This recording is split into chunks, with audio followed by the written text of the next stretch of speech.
Hello, everyone. This is David from Schoharie Crossing. I'm very excited about this evening's program, and thank you very much for joining us. Ann Clothier is the Director of Education at the Saratoga County History Center at Brookside Museum in Ballston Spa, New York.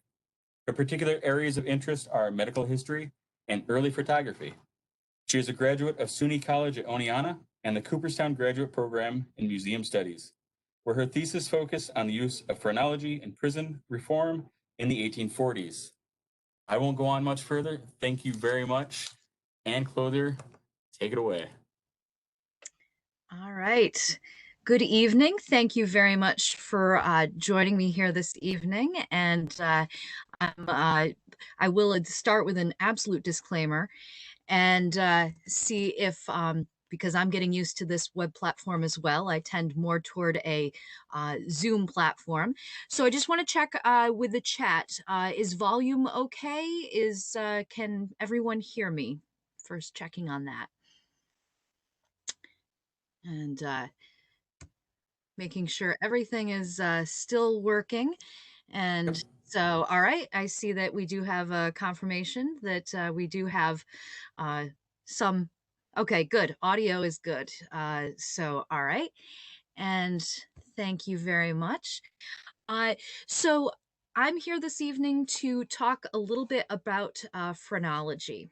And so this is a topic that I came into, oddly enough, late in my undergrad studies at Oneonta State. And by looking at criminal justice in New York City in the early 19th century as part of a seminar program. And so came across some information about where these convicted criminals, particularly women who were convicted of crimes in New York City, were ending up. And so following that trail, started learning more about the women's prison at Sing Sing, and then discovering a fascinating matron who was there. And that's actually how I'm going to wrap things up this evening in talking about that particular person and how phrenology played into all of that. And so that will be our focus this evening. And so I think at the moment, I'm just going to have the presentation up. And I just saw a question about whether I should be seen and heard. And so I do have the presentation up right now. But I will, when I finish up, I do have some show and tell items that I'm going to try to share. So I'll stop sharing my screen at that point and then share some of those things. So, all right. So I'm going to be, again, toggling a little bit with my presentation here. And again, the focus this evening being on, phrenology. And to really understand that, we need to focus on the era when phrenology was most popular in America and had the most influence. And that was certainly the 1840s. It was introduced in the 1830s and had certainly started expanding and evolving at that point. Phrenology had its origins in Europe at the very, very beginning of the 19th century. And there were three individuals in Europe that really seemed to have those beginning, those origins. Gall, Coombs, and Spurzheim were the three major fathers of phrenology. And so some of them made trips to America and to spread this information. A lot of information was also spread through pamphlets and publications. And that was a huge part of phrenology and its expansion was these published pamphlets that were relatively inexpensive that people could get, they could subscribe to, and it would be sent to their homes, and they could learn all this information. And once, again, phrenology really reached America and really took off, there was the American Phrenological Journal, and we'll certainly circle back around to that soon. But that was, again, the way that people were learning about this. So the 1840s were really ripe for this particular type of fad, of phenomenon, whatever you'd like to call it.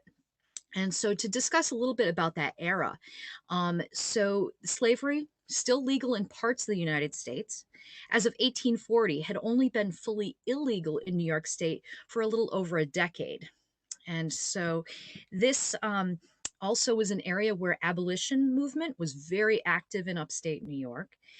And we were also in between the Second Great Awakening, approximately 1790 to 1840, and the Third Great Awakening, 1850 to 1900, times of major Protestant revival, and sometimes what we may consider today to be odd religious based behavior. The ideas of the burn over district, the Shakers, Mormonism, things like that. And so there was a lot of this going on. There was also the Oneida movement. There were various types of communes and things like that that were popping up, and also spiritualism and the Fox sisters and seances and all sorts of things. So people were, especially when we look back at this era, we might say surprisingly open-minded for what we think of as the stereotype for this early Victorian era. And so there was talk of October 22nd, 1844 was expected to be the second great coming. Some prepared or didn't prepare, as the case might be. Some put off farm crops. I read of one woman who put off getting her glasses because, well, second great coming is going to be coming. Why bother deal with that? And so a lot of people were looking upon this with great expectation, and then nothing happened. So this was also an era with very active with the temperance movement for trying to rein in. Yes, exactly. I see your comment, David, like Y2K and things like that. Exactly. And so temperance, major movement to try and control or rein in what many saw was rampant alcoholism in society. So these movements were also expanding and spreading. Also, the suffrage movement, women's rights, the Seneca Falls Convention in July of 1848, the Declaration of Sentiments, Susan B. Anthony and Elizabeth Cady Stanton. So an era of drastic change for women and how women were regarded and regarded themselves. So also the era of settlement and expansion, the Oregon Trail, unofficially established in the early 1840s. The first telegraph sent in 1844, an invention of Samuel Morse. And so also there were other things going on, the Irish potato famine, things like that starting. And so there were things that were really just, it was a very active time. And I feel that the 1840s are often very neglected in history and often forgotten about. And so, and in the midst of all this was phrenology.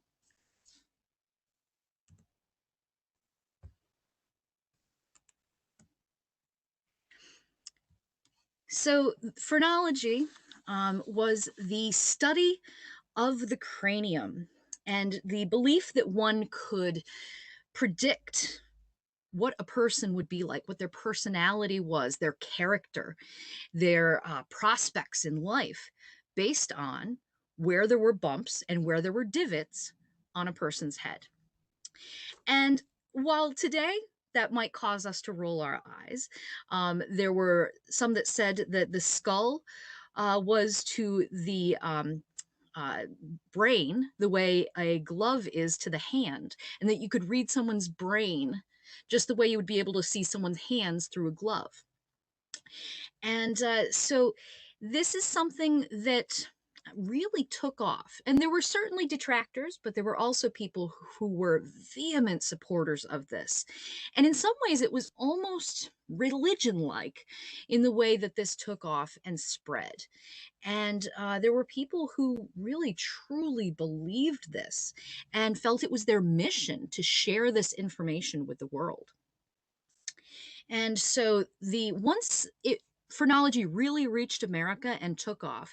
As I mentioned, the American Phrenological Journal was very influential.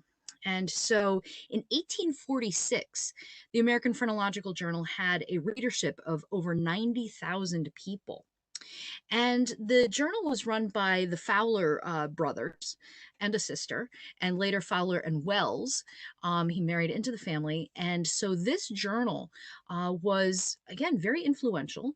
And all sorts of articles were included in this. Certainly, the focus was on phrenology, but there were articles about the importance of mineral water. There were articles about certain parenting techniques. There were articles about fashion, all sorts of different things, current events, and also lots of advertisements as well. And so that also helped to support the publication too. And so phrenology is kind of it's natural for people to look for reasons for behavior. We are still doing this today.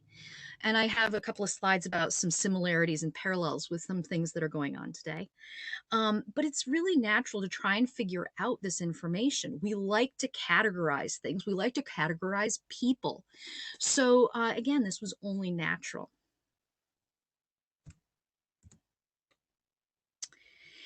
And as I mentioned, the origins were in Europe, and Gall and Coombs and Spurzheim were, again, the major ones over there. And they identified certain sections of the brain that were responsible for certain character traits. And so certain areas would be associated with benevolence, other areas with combativeness. And so this was, again, a way of trying to figure out who was who and who was safe, who was not safe. And so this is, again, another major part of this movement. And so not only did we have the American Phrenological Journal, but this was also a time of itinerance. And you would have itinerant painters. You would, as the 1840s go on, you'd have itinerant daguerreotypists, photographers. You'd have itinerant people going around, moving from community to community, and selling their services or their trade or things like that. Phrenology was no different. And so there were people moving around and sharing their skills. And in some ways, it could kind of be like a carnival act. And so they would set up in town. They might rent rooms, they might have a tent, and people could come and have their cranium read. And so the phrenologists would feel their head, as we see on the left-hand side, this phrenologist taking a close look at this young lady's cranium. And so they would give these readings, essentially. And it was a chance for people to really kind of hear about themselves. And the really talented phrenologists that also had a good bent of showmanship, well, they knew how to flatter, certainly, and they also knew how to make some things universal enough so that everyone could find some kernel of truth in it.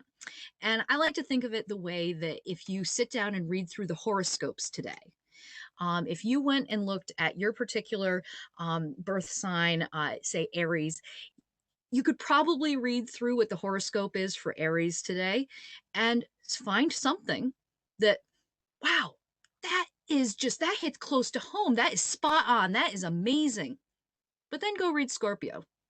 Maybe go read Taurus. And if you really think about it, you'll probably see things there that, in another context, that hits home too. So these phrenologists could be, again, have some good showmanship, good strategy, and really know how to work their audience and to also, again, flatter, because of course, if they have a good experience, it's customer service 101. If someone has a good experience today at a restaurant or a boutique, they'll go tell their friends, you got to check this out. It's amazing. The food was great. I had a wonderful time. Go check it out. Same thing with phrenologists. People, if they had a good time, would go tell their friends, oh, you got to go see this guy. He's set up for the next few days. And again, word would spread and people would come and get their readings. And the phrenologist would get his coins.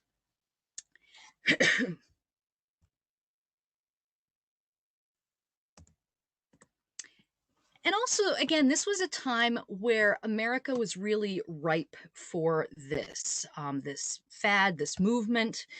And this is from the Albany Argus, the Weekly Argus, 1843 in Albany. And so this is something that references phrenology.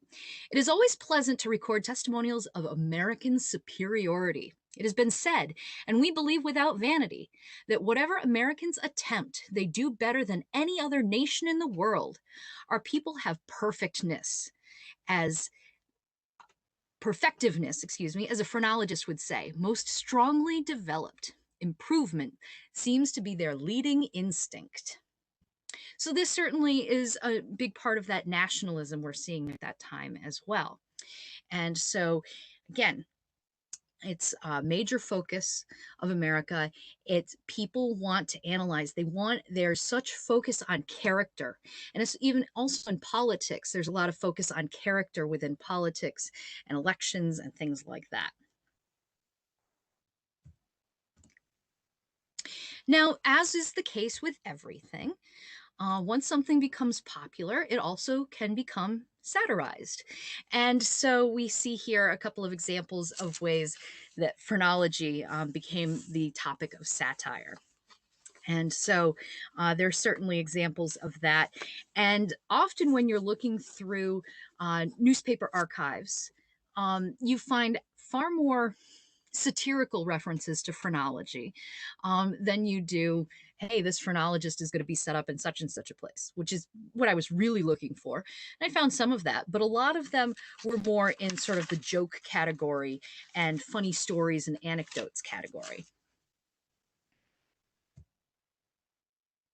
Yes, the one on the right-hand side is tautology and phrenology for feet, essentially, and reading people's character or predicting their personalities through their feet. And if we look at the lower section on the left-hand side for the men, we can even see a gout-ridden foot. And so we can only imagine what they will say about that individual, the unfortunate one with gout. Now, this is just one example, and I have a few others that I'm going to read here. And this is, again, an example of some of that sort of satirical or humorous coverage of phrenology in the newspapers. And this one is Mackenzie's Gazette out of Rochester from 1838. A phrenologist remarking that some persons had the organs of murder and benevolence strongly and equally developed. Doubtless, was the reply of an individual present. Those are the persons who would kill one with kindness. And so a couple of other sort of some coverage from New York State. And so the Albany Argus in 1837 related a story from the Cayuga Patriot. And an amusing incident connected with the phrenological lectures of Mr. Coombs, now at Stanwix Hall.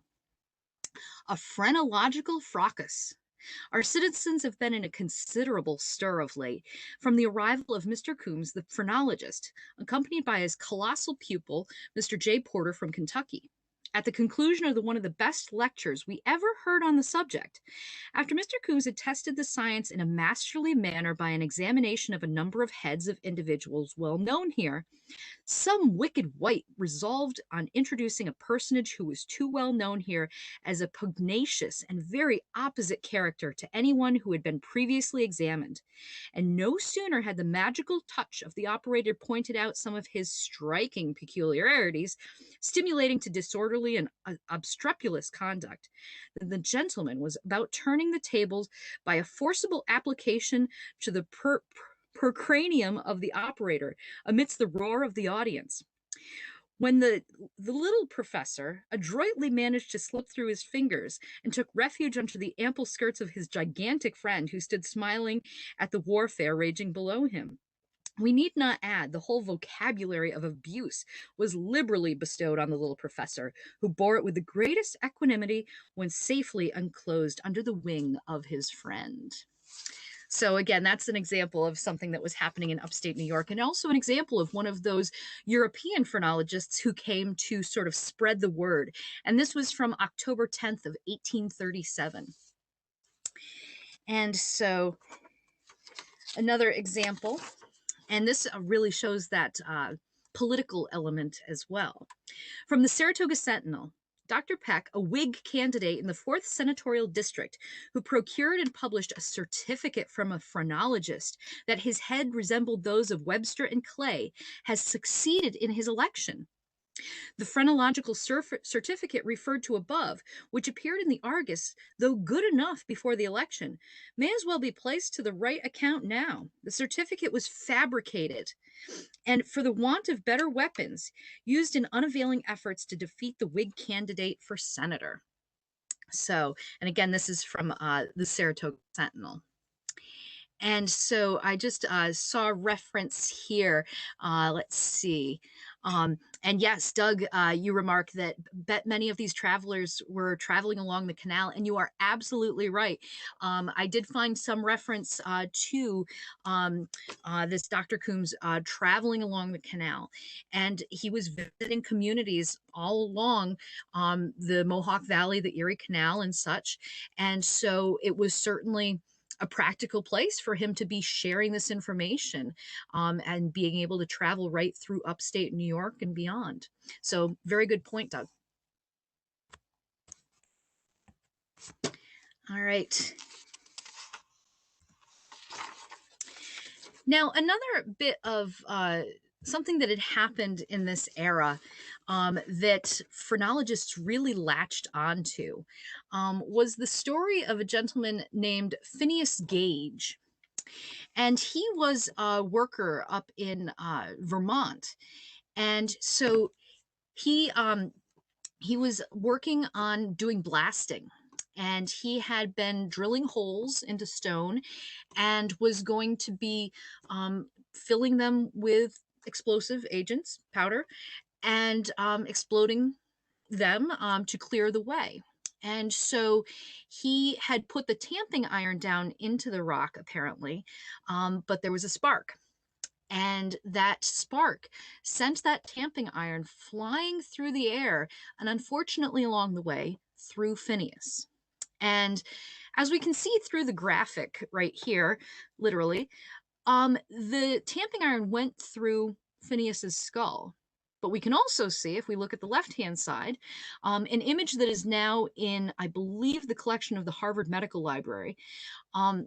Phineas survived. And so he was able to theoretically walk away from this. And he was, they called a local physician. They thought it was just more of to see if they could try and keep him comfortable till he inevitably passed.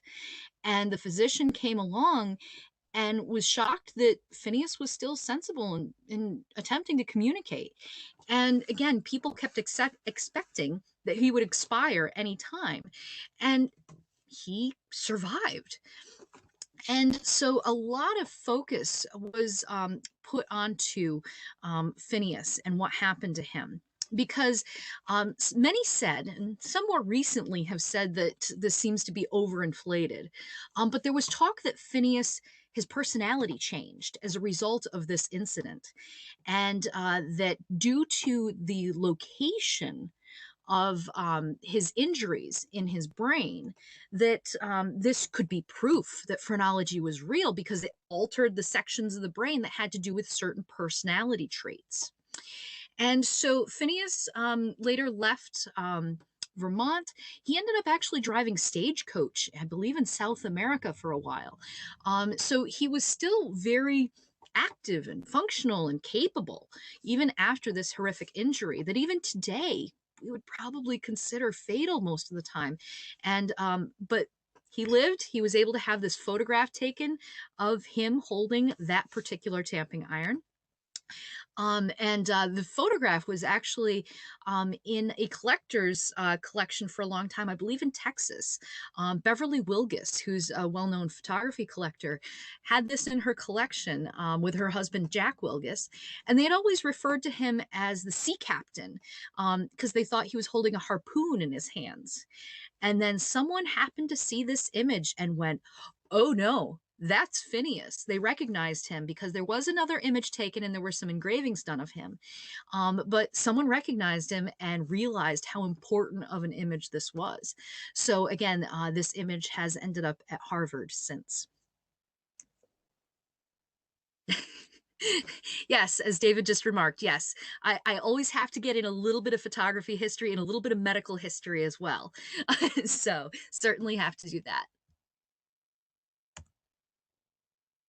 Now, phrenologists also felt that there were opportunities in phrenology for all sorts of different things. And one of the things that they wanted to try was actually a matrilineal society, essentially a dating site in the 1850s and 60s. And they wanted to try to play matchmaker between phrenological enthusiasts. And so this early dating service would, quote, apply phrenology to the formation of matrimonial alliances. And individuals were eager to put their phrenological learning to use in finding someone truly compatible and also someone who believed in phrenology and its teachings.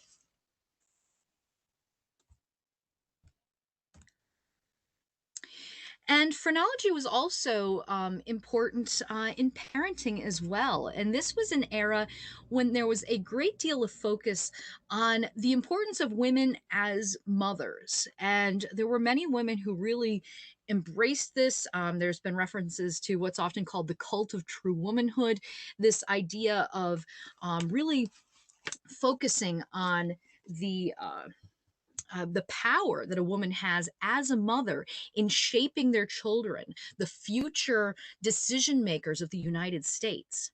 And so phrenology had a lot of opportunities within that as well, because women were encouraged to not only have their own phrenological readings done, and as we can see from the image on the left, an analysis of women showing examples of a benevolent and loving mother, and the quote, unmotherly. And so, and they also felt it was important to have the children's readings done, because what better way to mold and shape your child and to provide the best support and the best education possible than to know what your child might as well be destined to do. And if it was a child, of course, a young man, that was particularly good at math and figures, well, why not encourage him to really expand that, and someday he might become a banker? Or if someone has strong benevolence and strong scientific abilities, what better way than to encourage them to become a physician? So there were ways that they wanted to try and mold and shape these children and set them on various paths. And this was particularly popular in this era of America because there was this, that was the bootstraps era, this feeling that, oh, if you just have the resolve and the dedication, that you could really do anything you wanted to. And there was this concept, this theoretical social mobility. And phrenology really tapped into that because they've also encouraged that you could alter your phrenological status by exercising or expanding certain areas of your brain. So phrenology wasn't all or nothing. It wasn't this is the way it is forever. So this was another way that phrenology kind of succeeded and expanded, because they encouraged people to learn as much as they could, know thyself, and that if there were weaknesses in certain areas, they could be improved. And also with regard to parenting, even Queen Victoria and Prince Albert in England, they had their children's phrenological readings done. So this was even reaching into the royal family. And so, of course, anything that Queen Victoria did, everyone else wanted to do as well. So another way that this continued to expand and expand. Now, we've talked a lot about phrenology and again, some of the positive things, the influences it had, but we really can't talk about phrenology without discussing certain problematic issues with phrenology as well. And so phrenology could be used in a variety of different ways. Phrenology could be sexist, yet it was used in some ways to support the suffrage movement. Phrenology was very racist, but it was sometimes used in the abolition movement as well. And it could be adapted and molded and evolved in certain ways to support even opposing viewpoints. And that was really the case with race. And again, today we look at this, and especially with this next slide, we can really see, again, that problematic concept. And this one in particular, the way it phrases it, grades of intelligence. And we can see how they have depicted these individuals, and that the individual on the far left is your typical European, white Anglo-Saxon Protestant sort of individual. And they're holding that up as the ideal. And then, as we can see, how they change that line, and again, their caption of grades of intelligence, again, very problematic. And so this was, again, phrenology was also, as I mentioned, it could be used in abolition, but it was also extensively used to try to hang on to this concept and support the idea of slavery. And so this was, again, very popular in the American South. And again, a lot of concerns about how it used race to further these concepts. And I see Doug just wrote in a comment.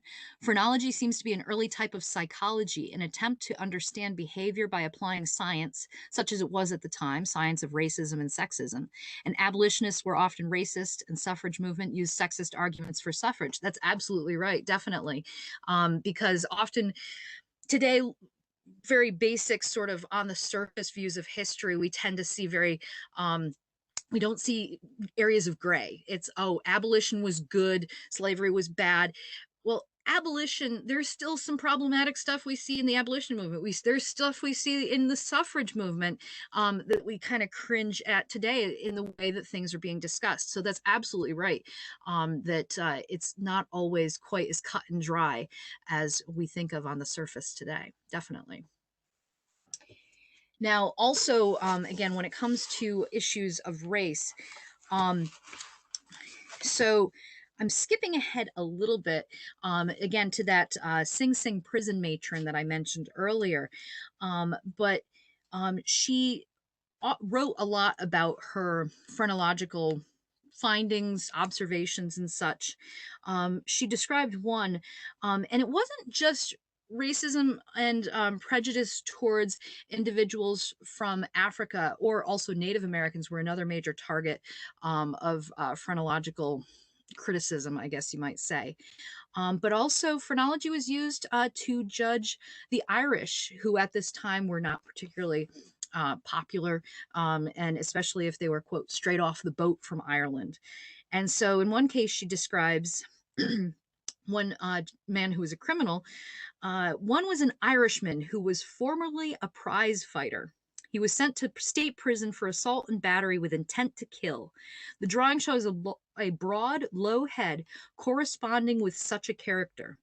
The moral organs are exceedingly deficient. In many of her descriptions of individuals who had been convicted of crimes, she refers to that, the moral organs being lacking. And another time, she describes a half-breed Indian and Negro woman. During one of her times of confinement, she attacked her keeper with a carving knife, and he was compelled to fell her with a loaded cane. And so she goes on to describe the woman's cranium. In her head, destructiveness is enormously developed, with large secretiveness and caution, and very defective benevolence and moral organs generally. And so, again, these descriptions, she's using the phrenological language, but she's also using very racially loaded terms as well. And that's particularly the case when one of the assistant matrons at the prison was referring to two sisters. And again, to quote Georgiana Bruce Kirby, two colored sisters were in for manslaughter. They had the air of Amazons with their dilated eyes and distended nostrils. When they threw their heads back with an impatient gesture, one almost expected them to paw the ground with their hooves. Their portentous bronzed countenances seemed to breathe a satanic atmosphere. Wow. So again, that language really shows, again, that there were a lot of ways, the way that phrenologists, the way that people were regarding the other, people from other areas of the world, were, again, concerning at best to our modern viewpoints. And so, again, the phrases she uses exude an attitude of otherness. So again, this is important to consider when we are thinking of phrenology, because again, it's interesting to look at, it's influential for the era, but again, there's some concerns as well, certainly. And also, again, that idea of sexism. And so this is analyzing some different women's cranial shapes: parental love large, conjugal small, the devoted wife, or the devoted mother but indifferent wife, and or the childless lover of children with conjugal love small, and the devoted wife and mother. And so again, comparing these different cranial shapes.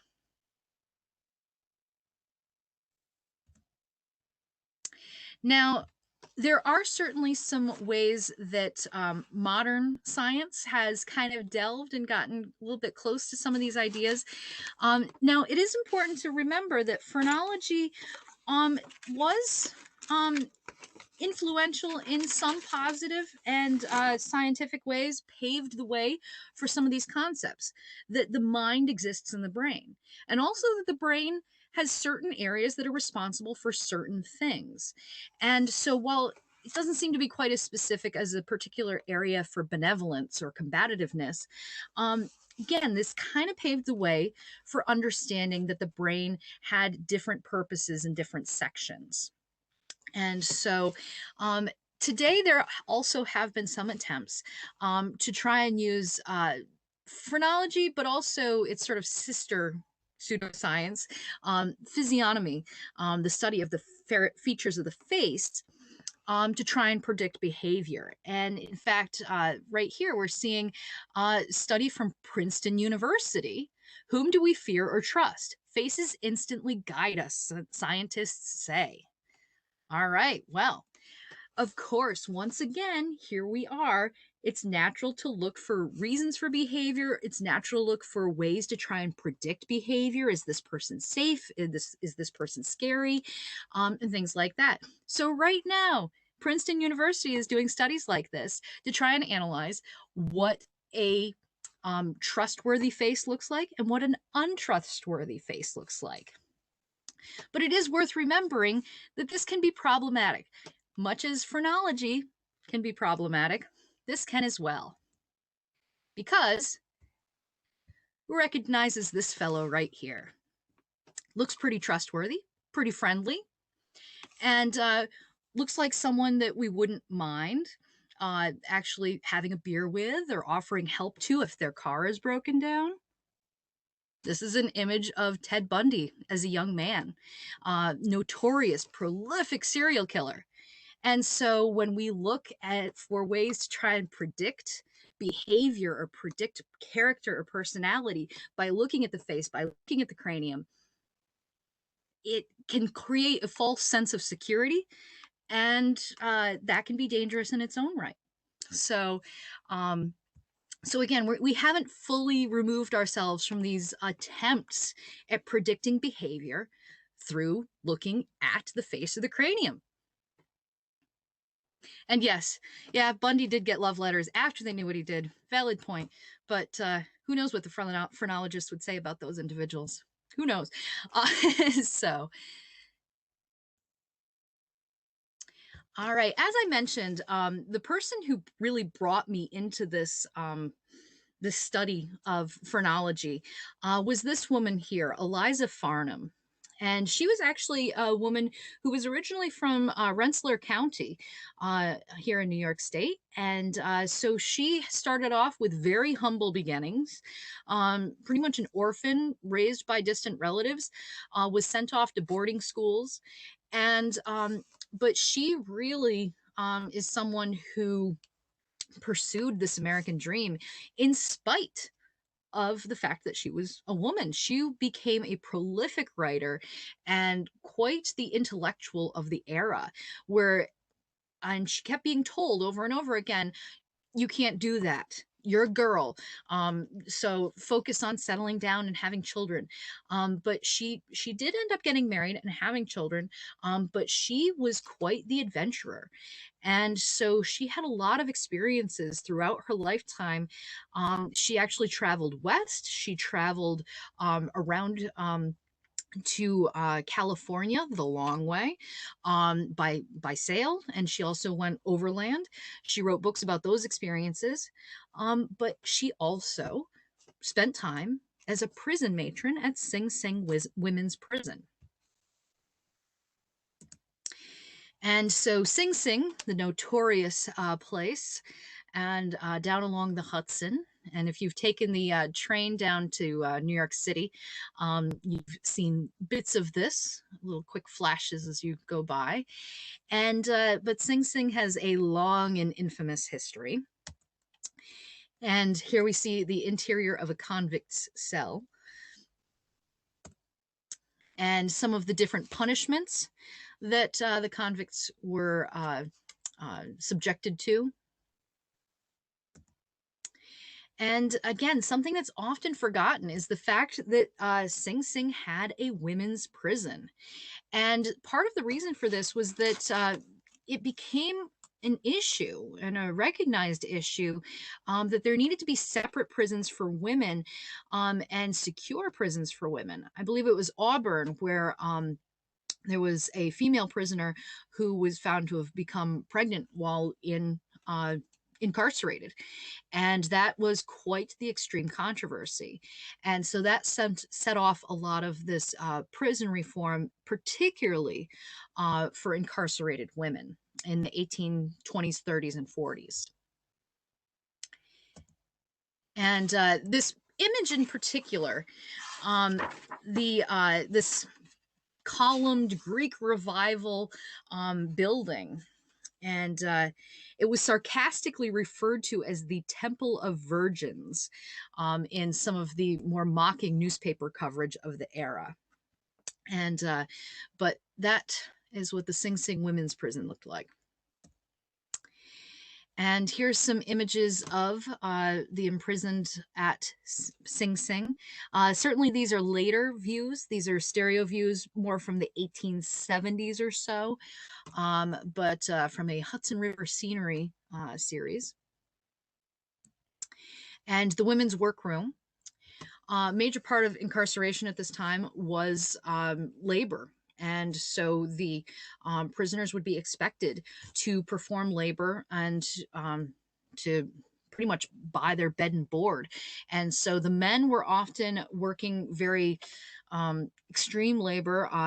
Sing Sing, I believe, had a stone quarry, as actually did a lot of prisons. They seem to almost intentionally build these prisons in an area where they could have quarries, where the prisoners could then be a free source of labor to actually cut this and essentially harvest this stone. And so the stone would be used to build the prison in the first place, and then after that point, it would be sold. And so here we have the men's section of the prison. And yep, there's the stone quarry at Sing Sing. And another view just showing how immense and also depressing and monotonous this building complex was. And some more views from the quarry. And again, the immense dining room. And another view showing dining at Sing Sing Prison with the individual cells overlooking it. And the hospital, certainly an important and necessary place as well, especially as we're hearing about so much right now. When you have a lot of people crammed in one place, illness can spread easily. We're hearing a lot about that with COVID in the prison system as well. The Watchtower. And so while Eliza Farnham was at Sing Sing, she was there for about 3 to 4 years, from about 1844 to early 1848. And she introduced a lot of reforms at this time. So she certainly also introduced phrenology. And she was using phrenology to try and decide who was a lost cause and shouldn't even be bothered with, and who was worthy of assistance and reform and rehabilitation. And as we've just previously discussed, this is problematic because a lot of this was so racially based. So, but she was introducing reforms that did help everyone there. She abolished many of the punishments. She brought in lots of reading materials. She brought in effective schooling methods for the individuals who were there who could not read. She also introduced a nursery for women who came in while pregnant, and they could actually have their babies there and keep them with them for a period of time. And so she also really instituted a bit more caring and compassion into the prison environment, more than anyone had really seen there. And while this did win her the respect of nearly all of the prisoners, it also garnered a great deal of criticism, both from the chaplain of the prison as well as some of the individuals in the surrounding community. And it's very similar to that way that today we hear about. How prisoners in prison today, they get to have a large screen TV. I don't even have a large screen TV at home, or things like that. Well, that was almost exactly happening in these local communities, saying, well, why should these convicts have a huge library and be able to read all these novels and sit around and do all that when I have to work? So again, there was a lot of controversy about that. And the Hudson River Chronicle was a local newspaper. And the editor, I believe his name was J.B. Swain, seemed to just have a vendetta against Eliza Farnham. And the satirical articles that he published in that newspaper, I actually use as examples when I'm teaching critical thought and looking at the media, because he published articles talking about how the prison was being run under a petticoat banner. And he had talked about, he created this whole scene and talked about how a woman's petticoat, and he even discusses exactly which brand it was and mentions one of his advertisers places, that ladies will be happy to note that it was such and such brand petticoat from such and such store, and that it was attached to the flagpole rope and run up the flagpole to show who was truly in charge of Sing Sing prison at that time. Now, was there ever a petticoat put on a flagpole? No. But this is how he was showing and expressing his disgust at everything that was going on within Sing Sing prison. And so he was making life miserable for Eliza Farnham. And so eventually, by 1848, she was forced out of the prison. There were some different alleged scandals and things like that. She was accused of, having essentially teachers' pets that she treated better than others.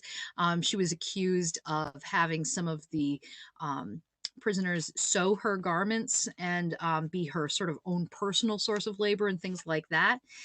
Some of these things might have been founded, but a lot of these things were fairly unfounded.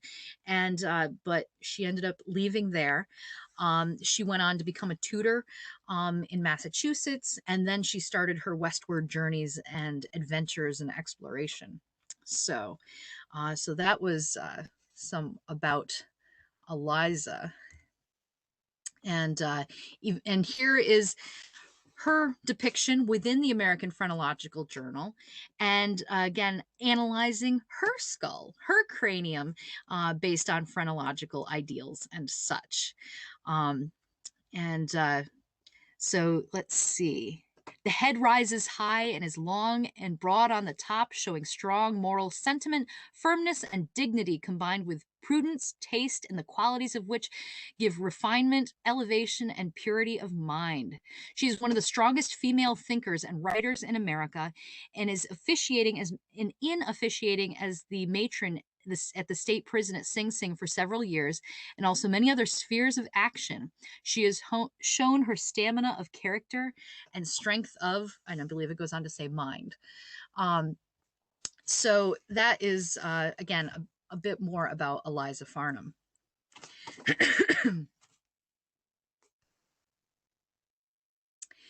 So in wrapping up a little bit this evening, again, phrenology, I believe it's fascinating to study the history of phrenology. It has been deemed a pseudoscience. It's been broadly debunked. But again, it paved the way.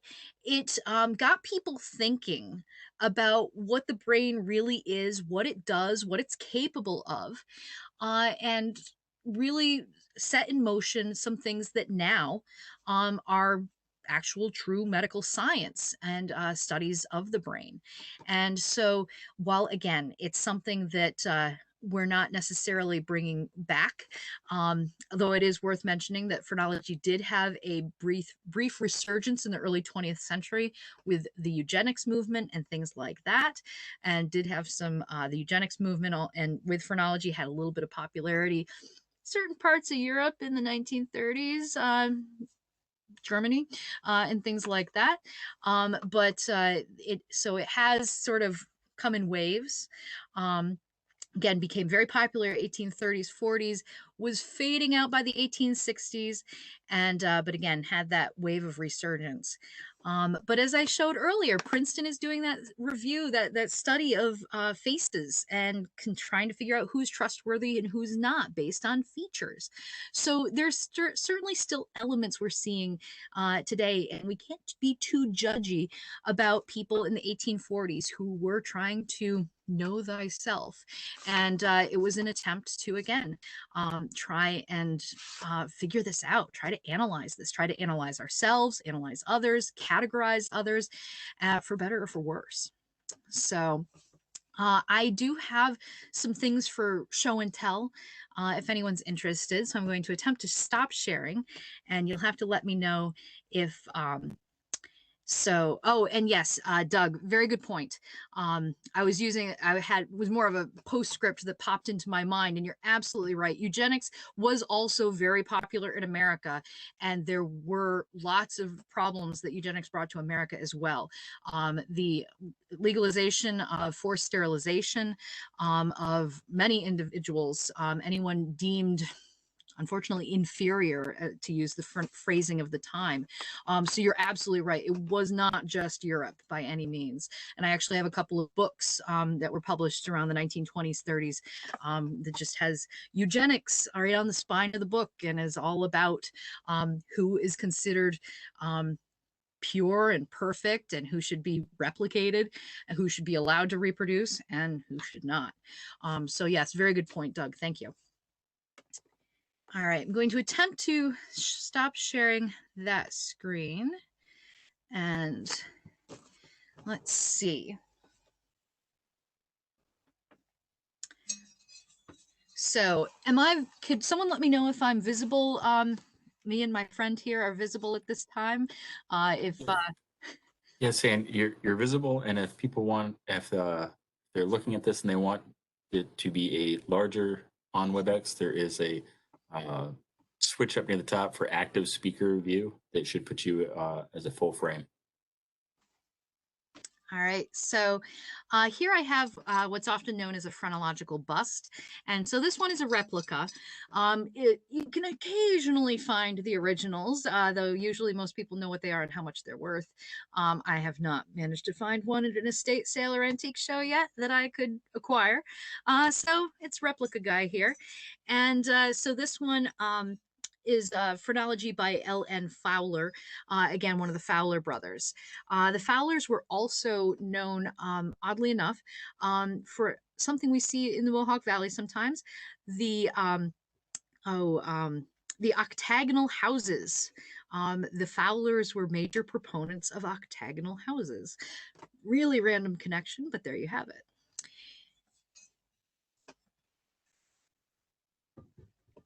Now, another thing that was going on in the 1830s and 40s, certainly in 1840s, we are starting to see photography in the form of daguerreotypes.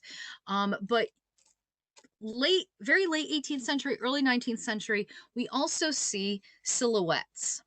And so these were a very popular form of portraiture, and to depict a portrait of someone. And so here we have a gentleman, and I have another early silhouette of a gentleman here as well. And so these were most often done in profile and did give a very good view of the shape of a person's head. In fact, I had my own silhouette done by a professional silhouette artist that they had her at the Farmers Museum a few years ago, probably about 8 years ago now, for the Harvest Festival. And so I was able to have my own silhouette cut at that time. Now, phrenology, as I've mentioned, very influential. Another thing that I've recently heard about was that phrenology might have even influenced the way women were wearing their hair in the 1840s to 1860s or so. And this is a portrait, a group portrait that shows a number of women. And I'm trying to deal with the glare here a little bit, but this idea of the 1860s in particular, but started in the 1840s, of having women's hair with a very distinct center part and the hair slicked down and held very close to the head, and then either with loops of braids or bows or things and buns at the back and everything, but the top of the head, that very severe strict center part and the hair slicked down, what better way to show off your cranium? And so, does it mean that everyone you see in a photograph from this era was a major phrenological component? No. But I think there could be some link as to why that trend might have taken off when it was these women. Even Queen Victoria herself apparently was a proponent of phrenology. She had her children analyzed. And so that these trends might have started in that way and taken off. And as trends go, people mimic them. They don't always necessarily know why it was done in the first place. But again, that's a theory that I've heard recently that I thought was interesting. So I am happy to attempt to answer any questions. I'm still, as I usually offer as a disclaimer, I am still learning. And so I reserve the right to say I don't know, but I suggest we check here. But if anyone has any questions, I'm happy to discuss things further. Just have a question, please put it in the chat. Obviously, Anne can see that. We can moderate through that. In a slightly shameless self-plug for the site, we had a book club last fall with Jack Kelly going over his Heaven's Ditch, God, Gold, and Murder on the Erie Canal, where when you did an introduction and talked about the various religious and other social activities and groups, that's kind of covered in that book. And some of those videos from that series are up on our Facebook or on YouTube. So shameless plug there while we wait for some questions to come in. And it looks like we have a couple here. So that is somebody asking, do you know why there are so many attributes mapped out on one side of the head model rather than the other? All right, so a couple of things about these head maps. And we see them on broadsides. We see it on the cover of the American Phrenological Journal. But a lot of times they differ from one organization or association to another. And so there, I believe, if I'm remembering correctly, I don't have the numbers right in front of me right now, that Gall had mapped out 27 specific areas. By the time the American Phrenological Journal came along, they had upped that to, I believe, 38 specific areas. And they often refer to each specific area as an organ, the organ of benevolence, the organ of morality, things like that. And so in some ways, the way that this is mapped out has more to do with a general area.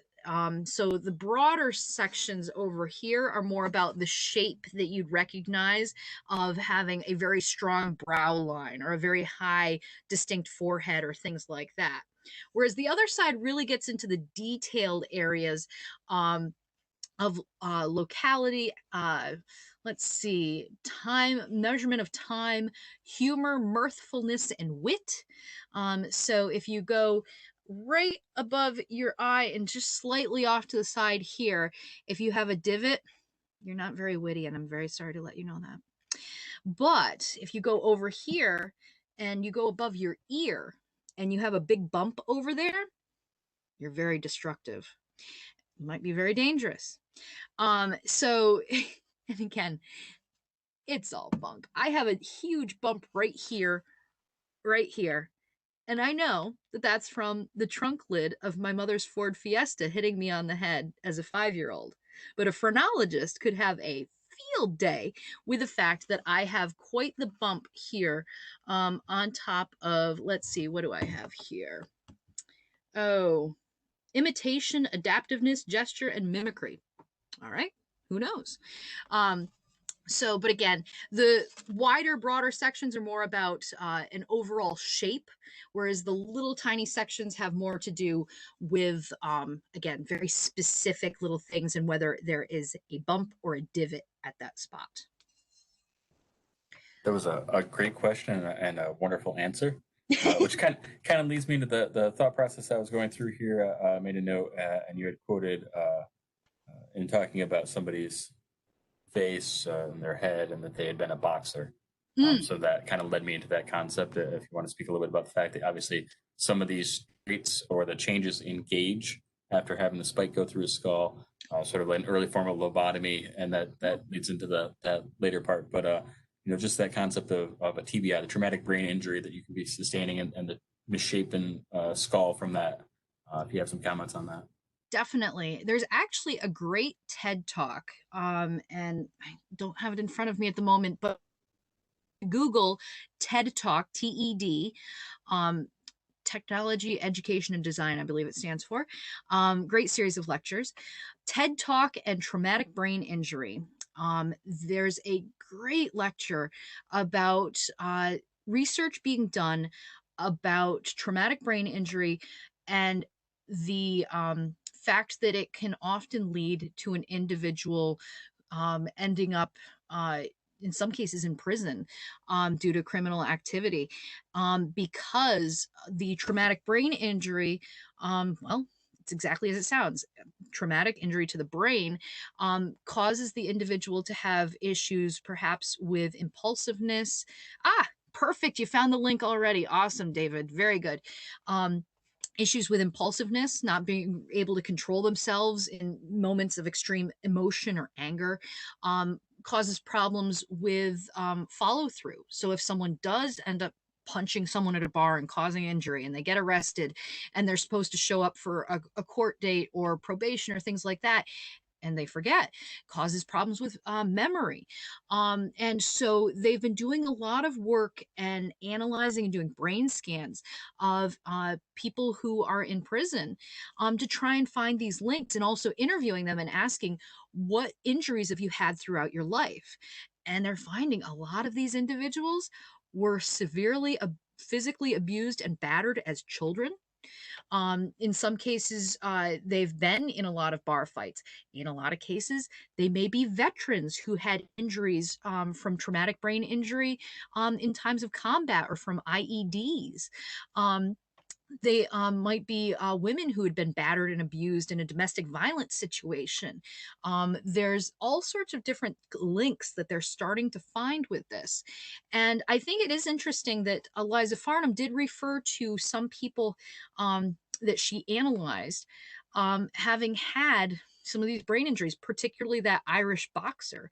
Um, and so there is a lot of potential there to try and figure out. And again, we're coming back to that age old eternal question: why do people behave the way that they behave? Can we predict this behavior? Can we change or alter this behavior?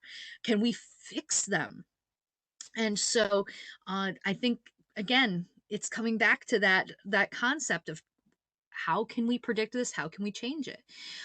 So definitely traumatic brain injury is another major tangent area of research. And I think it would be interesting to look at that from a historical perspective as well. All right, and another question coming in about how does symmetry and attractiveness play into all of this? Definitely. And that certainly plays a role as well and is discussed in Fowler's American Phrenological Journal and things like that, that symmetry certainly is important. And we know that today that the sort of various analyses of beauty and such, that they've analyzed certain celebrities' faces that seem to be the most attractive and really shown that they're truly symmetrical. And so once again, that focus on facial features and their size, their symmetry, their composition, we're still analyzing faces today. So definitely it did play a role in the phrenological era as well. And as we saw when we looked at those engravings, comparing the engravings of a good mother and a bad mother, comparing the engravings of a good wife and a bad wife, you can see how they depict the perfect, the ideal. It's very attractive. She's got the hair, she's got the perfect ideal hairstyle of the era, whereas the non-ideal, she looks bedraggled. She's not depicted in a very positive light. So they were kind of depicting what they saw through their phrenological analysis as being unattractive. They were following through with their line drawing depictions of these individuals and really showing them as being unattractive. And so that is another element of some of that sexism, and also some of that prejudice and bias as well. And I'm kind of curious if you're aware of anybody that's in the reenacting world, let's say, that is going about portraying an itinerant phrenologist. There used to be a couple of people at the Farmers Museum, but it's been a long time. I know one of the individuals who did that a long time ago, like 20 years ago, has since passed away. I don't know if the Farmers Museum has anyone at the moment who is doing that. It's possible Genesee Country Museum. It's possible maybe Sturbridge or something like that. There might be some people at some of those sort of living history places that might. I haven't come across anyone recently. So there's an opportunity for some side hustle if somebody chose to get into that as an aside to their career. Definitely. And the other thing is, there were certainly many male phrenologists, but there were also female phrenologists as well. And so the Phrenological Journal does talk about female women acting as phrenologists and analyzing craniums as well. So I'm not precluded from that. It could still be accurate. So that sounds like a good opportunity. Oh, it does look like our phrenology booth at Genesee Country Museum shows up once a year in early October. Excellent. Okay, so Genesee Country Museum does do that. So, and that's a great location as well. I've been there and am looking to go back, so I'll have to shoot for an early October. Excellent. There was a question, and I don't know if this pops up with anything about beauty marks, if you're aware too, how that might also, I don't know, they're just looking at the cranium itself and not necessarily any other markings within it or on it. I have not looked into the concept of beauty marks. That may play in a little bit more with the idea of physiognomy, the study of the structures of the face and analyzing the size of the eyes and placement and all like that. Um, that's a very good question. I don't have a good answer for that one. But good question. So we're on to about 8:15. And this has been really exciting, engaging, and I know I've learned a lot. Hopefully, everybody else has learned something new as well. And I know one of the comments in response to you admitting that you're still learning, and we all still are, and it's fantastic to be able to open up front and admit that. I think that's what makes these kind of programs exciting. I'm sure programs at the Brookside and other historical institutions, when people can come out and learn, and the people that are even presenting them are still learning, it means that we're all still driven and passionate for it. I think once you decide that you already know it, that's when uh, it's true that you don't really. You're always having to strive for something more and new layers to the story. And so I appreciate your willingness to be humble and open and about that, and also to present your research and your passion and interest in this topic, because again, it was really interesting, and I've learned quite a bit. So, Anne, thank you very, very much. Thank you for having me. I had a lot of fun. And if anyone wants to reach out to me, I can be reached through Brookside Museum, home of the Saratoga County History Center, and a Clothier at brooksidemuseum.org. And again, thank you so much for coming this evening. Thank you all. Take care. Be well.